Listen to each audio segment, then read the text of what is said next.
Okay, well, this will probably only be an interlude in one of the future videos. So I got the train this morning and it was massively delayed by the time it got to Milan, and because there are many train companies in Italy, the one I was using was the regional train company, and although I could have gotten a fast train to Verona to catch the train to Innsbruck, I would have had to pay for it and they wouldn't tell me how much, and I had a very, very unfriendly woman at Milan.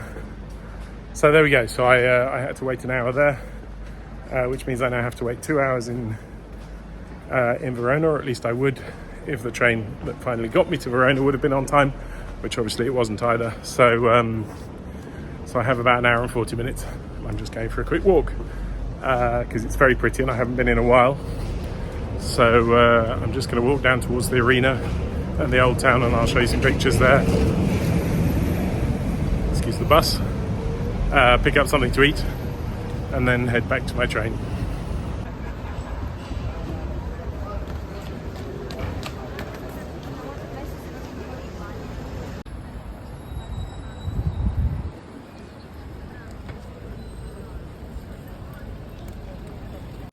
So we're going up to the arena now, which is the most famous monument in Verona, and they have concerts and you can visit it. I don't have time to visit it now, and I've been in a few times, but I can highly recommend it. It's a beautiful location, like a mini Colosseum almost. Let me turn the camera around, we'll walk once around and then I'll go and find something to eat.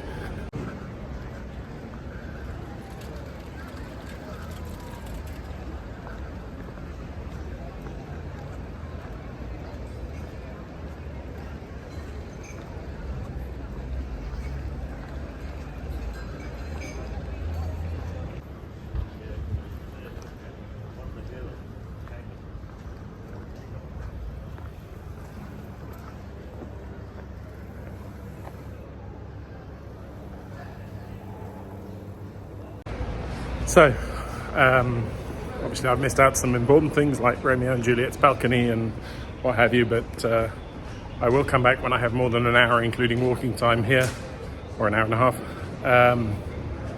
and do it properly, because it is a beautiful and wonderful town. So now I'm just going to head back up to the station, and hopefully this next train will be on time-ish. Okay, well, good morning and welcome back. It's a pretty grim day outside. It's raining, it's windy, but I'm nice and dry in here with our fabulous new roof and our fabulous new floor, which now that it's dry, I think looks really, really good. Once that's jointed up, that'll be perfect. So the first order of business for today is going to be clearing all of this soot out. Some of it can now go on the balcony. The balcony won't be used now much for the summer. Some of it will have to go in with the tools, and some of it will have to go down into the cellar. So yeah, there's not much for it. I'm going to get the tripod and start organising, tidying, throwing away, and getting everything set up. There's a lot of old relics and what have you, but I haven't decided what to do with most of them, so I guess they'll go down into the cellar. And then once that's done, then there's still like a shuttering beam here. There's the wood from the trap there, so all of that will have to go. And then I've got some space suits, and I'll pop on a space suit and start clearing up the beams and the walls and everything. And yeah, well, we'll see how we go. First things first, let's get it tidy. So as you can see in here, it's absolutely bucketing down outside and it's overflowing from this gutter, so I've just come up to check. But that's from last time, from the big hailstorm. Everything else looks okay. I can't see any drips yet. Doesn't mean it'll hold, but hopefully the rain won't hold for too long. It shouldn't do. Go and check elsewhere. Yeah, well, as you can see, it really is pouring down, but that roof is very waterproof, so that's good. The end of that gutter still hasn't been sealed, so it's coming out at both ends. but what it is doing is raining down, there's no wind. So that normally works quite well because it means there's no water coming up under the tiles. It's a bit loud, it's a proper thunderstorm, so with a bit of luck, 10 minutes, it'll be over.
Okay, well, this door was in the room that used to be there, and I've always sort of had an eye on it. And in fact, this door is exactly the size of that door. So obviously it needs some love because it's sagged, as most of the doors have. So I'll have to strip it all the way down. But that door, if you look at the glass and the way it's cut, it would appear with this window. And that door doesn't. But I quite like to keep that door and just change the bottom part of that door, which means I could put in the middle and have two panels, which would actually probably make my life easier. So that's probably what I'll do. This door is obviously not going in the bin. I don't know where it's come from though. Someone's torn it out. It's still got the screws in it. The bracket, the hinge rather, seems to have seized. So there's plenty of stuff to do with it. But yeah, you just have to get it square, change the glass. This bottom panel seems to have a bit of shrinkage.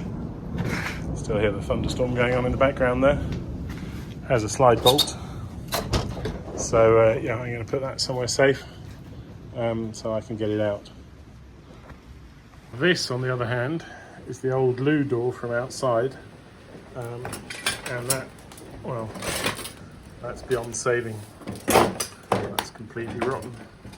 I'll put a piece of plastic up at the bottom, but the bottom bit's gone. It's all trash. So I'm going to take out the glass carefully, and then so just go to the tip. Unfortunately, yeah, not much you can do really. It's too far gone. Okay, well, we're starting to get there. Scaffold's gone. We're back to the old pew for those of you who remember it, which I'm going to clear off now. I don't think I'll be able to move that on my own. I have to see. But I definitely want to keep that. Might be quite nice in the kitchen eventually somewhere. But it is quite big. So we'll have to think about that. There's a bench there, a barbecue, and all kinds of tip. So I'm going to collect up broken glass, make a bucket of broken glass that I can take to the glass container. And yeah, well, I think all of you know what tidying up is like.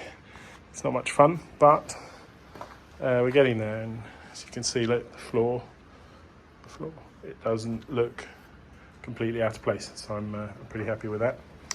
Yeah, I'm just going to keep cracking. I think it's worth putting all of this on time lapse because it's just me walking in and out, throwing stuff in a pile to put in the trailer later. It's still pouring with rain. It's time for me to get all this furniture in as well before I leave this time. I'm going to wait for it to dry now, though. It should be nice and dry in a couple of days' time. So you can see the massive wind. There is a reason everything here is so green. I'm going to shut this door before it gets completely soaking. Okay, so I'm just looking at what's on the bench. We've got some very heavy wire.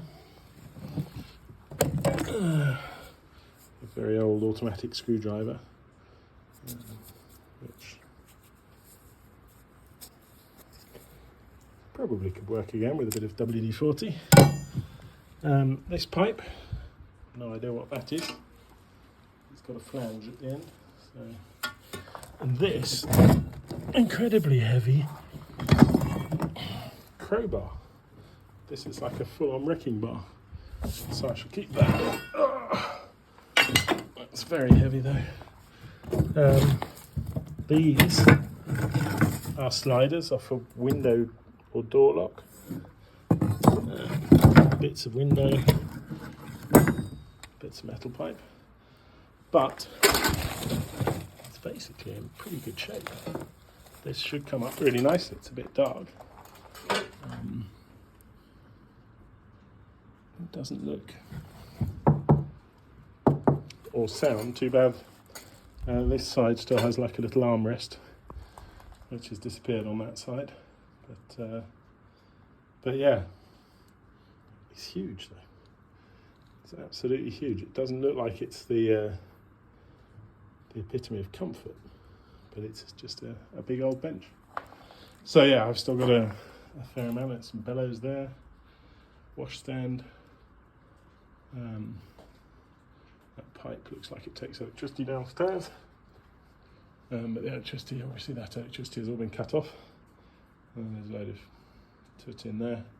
There's lots of metal that it looks like they just stored the metal until the ironmonger would come, but and underneath it all, stone floor.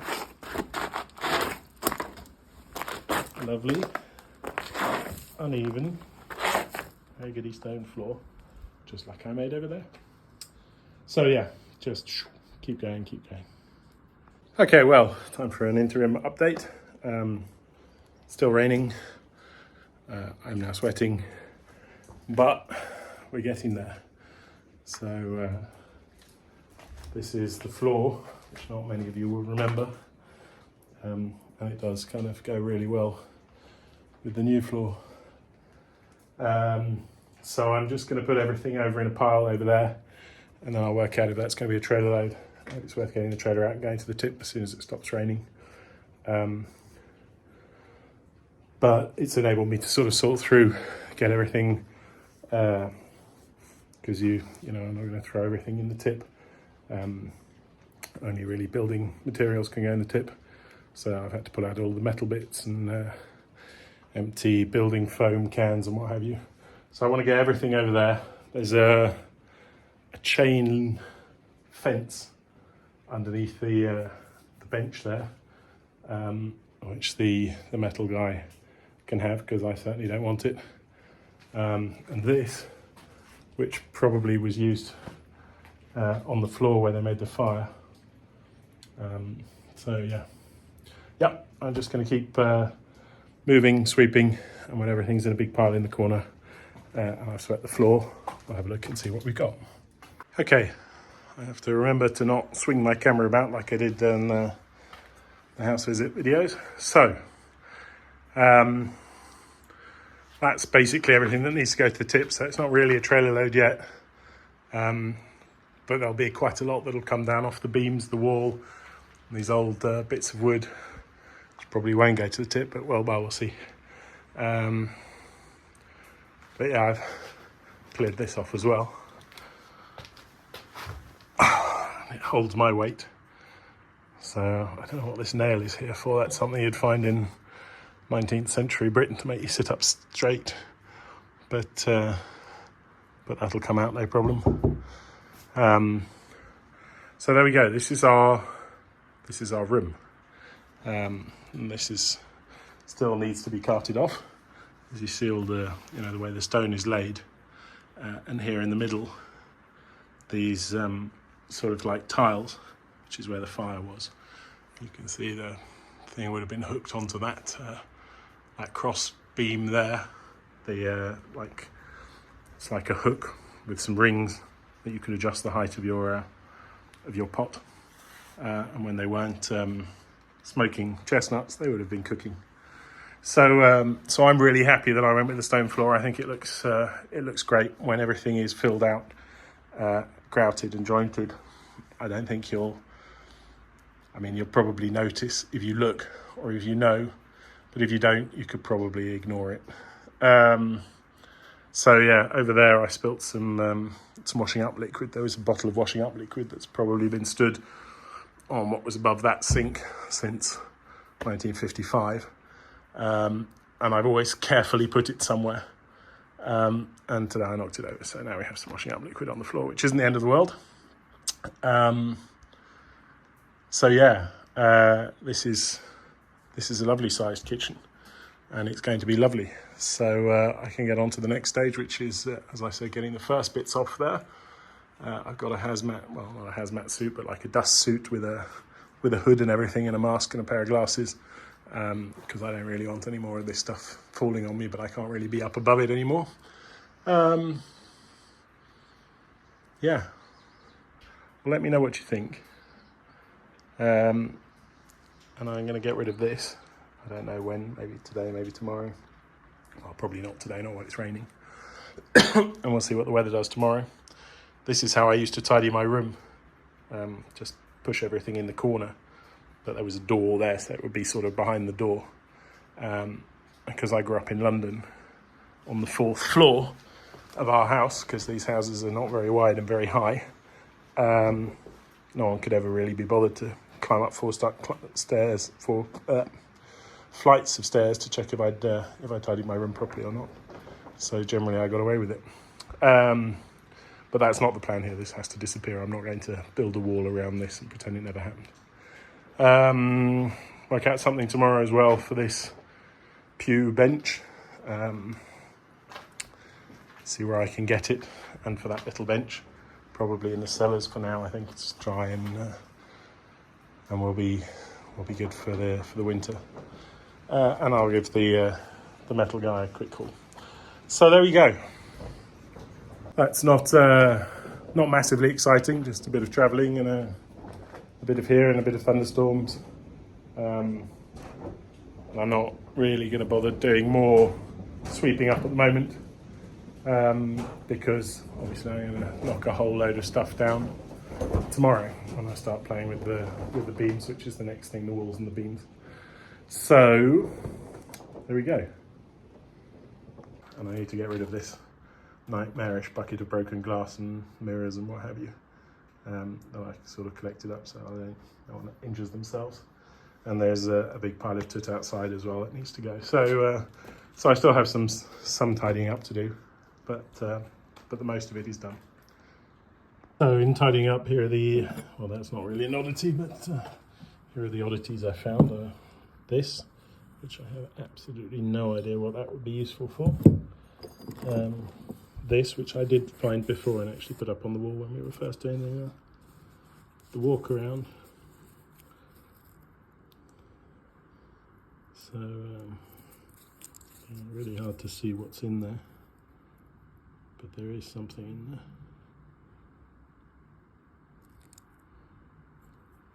Yeah, maybe I could get it cleaner upstairs. This, maybe a candlestick of some sort. Oh no, it's upside down. I'm holding it upside down. I wish it's a king, presumably. Okay, I can't get it into focus. There we go. Doesn't look like it's Maria. I don't know, with a crown. Who knows? Keys, as always. There's keys everywhere. There's a key hung on the wall over there. Yeah, hundreds and hundreds of keys. Which again is not so exciting. And a shell case, presumably from a war, because it doesn't look like it's for hunting. It says 43. I don't know if that's DM or WG. Oops.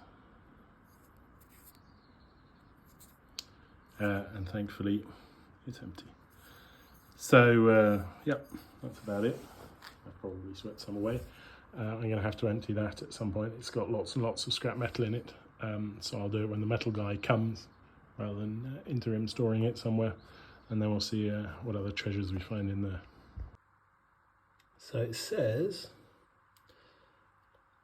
PSI PSD Unificati. And there's a sun on one side, and I'm not quite sure what that is on the other side. So let's head to Google and find out what that means. Okay, so it's, as you can see, from 1966. It's when the two socialist parties were united, or united. So not quite sure what that's there for. I'm not going to throw it away. I'll just put it in with the others, and when we finally open a museum, it'll be there. Okay, well, that's going to be it for today and for this video. So I'll be back at it tomorrow, and I'm out here for a few days, so hopefully you get a reasonable amount done. I want to do a lot of the prep work. I don't have a lot of cash at the moment to buy a lot of materials, but I can do a lot of the prep work. That won't cost much. And I do have still some pipes and some cables, so I might even get away with the electrics, but I won't be able to do the installation or anything just yet. Hopefully that won't take too long. So there we go. Thank you very much for watching. Thank you for coffees. Thank you for comments. Thank you for encouragement. I do read all of the comments. I generally answer the first couple of days of a new video. And yeah, if you're enjoying the content, then like the channel, share with anyone and everyone, and keep coming back for more. So I hope you're all well, and I'll see you very soon. Take care, and bye bye for now.